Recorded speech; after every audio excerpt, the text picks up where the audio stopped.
Shalom, selamat pagi saudara. Kita bersyukur kepada Tuhan karena hari ini kita kembali lagi bertemu dalam Renungan Pagi Spiritual Life.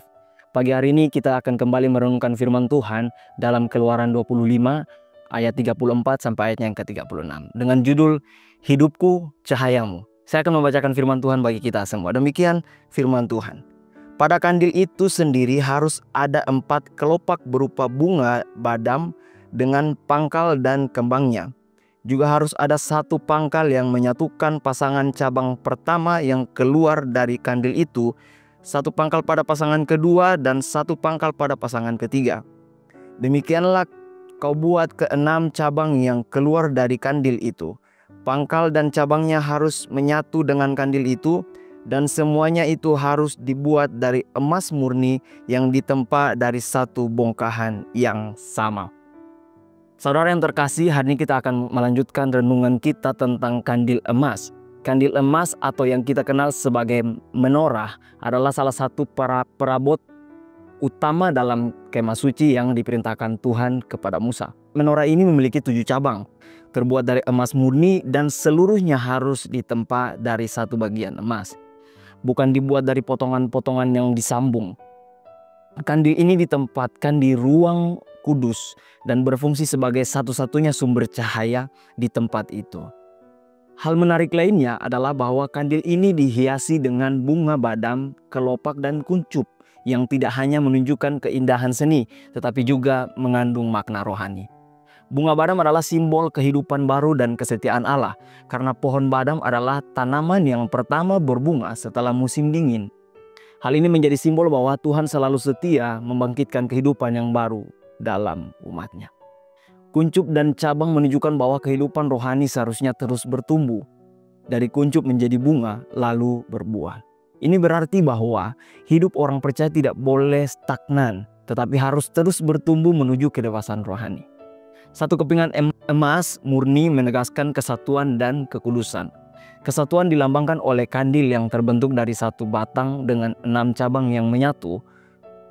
Sedangkan kekudusan tergambar dari emas murni. Menorah tidak hanya sekedar benda, ia adalah simbol dari panggilan spiritual. Sama seperti kandil yang harus terus menyala di ruang kudus, hidup kita pun harus memancarkan terang Kristus dimanapun kita berada. Kita dipanggil untuk terus memancarkan terang Kristus dalam kehidupan sehari-hari, tidak hanya saat ibadah, tetapi di rumah, tempat kerja, sekolah, dan lingkungan sosial. Saudara, kita harus menjadi terang yang memberi arah. Ketahui bahwa di dalam kegelapan, 1 cahaya kecil bisa menuntun banyak orang. Artinya, kita sebagai orang percaya dipanggil untuk menjadi penunjuk arah atau membawa orang kepada Kristus. Bukan dengan kata-kata kosong, tetapi dengan hidup yang mencerminkan kasih, kebenaran, dan keadilan. Dan kita juga harus menjadi terang yang tidak hanya menerangi jalan, tetapi juga mengungkapkan hal-hal yang tersembunyi. Kehadiran kita sebagai terang harus menjadi cermin kasih Allah, tetapi juga menghadirkan kejujuran, integritas, dan kesucian di tengah dunia yang kompromi dengan kegelapan.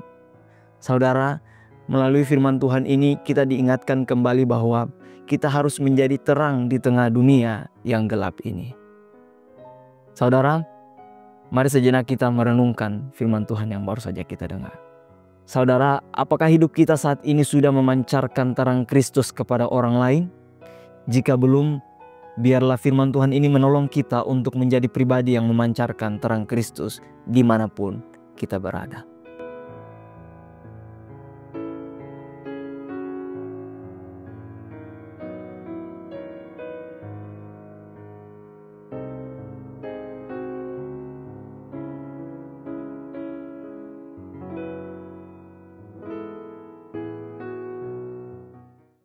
Demikian firman Tuhan hari ini, mari kita bersatu dalam doa. Segala kemuliaan, kehormatan hanya kami kembalikan kepada Tuhan. Kami sungguh mengucap syukur Tuhan buat penyertaan Tuhan, pertolongan Tuhan. Sepanjang malam kami sudah beristirahat dan kami bangun dengan tubuh yang sehat. Bapa, kami juga mengucap syukur buat firman Tuhan yang datang pada kami pagi hari ini, di mana kami diajarkan lagi untuk bisa menjadi terang di tengah-tengah dunia yang gelap ini.